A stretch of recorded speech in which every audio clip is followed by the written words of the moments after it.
आरंभ होगा जाऊँगी कामाख्यानगर ब्लॉक कोटगोरा ग्राम पंचायत रे प्रथम करी कोटगोरा रज महोत्सव। तेबे दर्शक बंधु एथिरे देखिए कुनि कुनि पिलामानकर नृत्य संगीत एवं अभिनय अति हृदयस्पर्शी।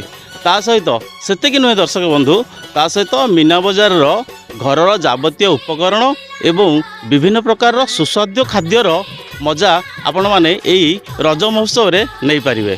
ता सहित ए गाँव बछा बछा कलाकार माने एवं ए गाँव युवगोष्ठी मानू नहीं अनुष्ठित होगा जाऊँगी महान सामाजिक नाटक आखि अबुझा को लुह अबुझा।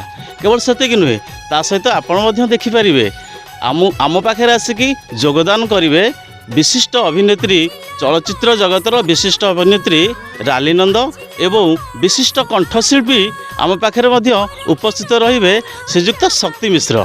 ता सहित सबुठारु चमत्कार दृश्य होउची आमर मान्यवर विधायक उपस्थित रही आमको सहयोग करेंगे। तेबे एसबु कार्यक्रम आपण देखिए जून 14 तारिख ठारू जून 16 तारिख। तेबे दर्शक बंधु रही आपण मान अपेक्षार कहीं बरसक हजार पर्व बरसक हजार पर्व केते उत्सव हेले एक नंबर रे रहिबो कोटगोरा रज महोत्सव। विदाय नौची नमस्ते जय जगन्नाथ।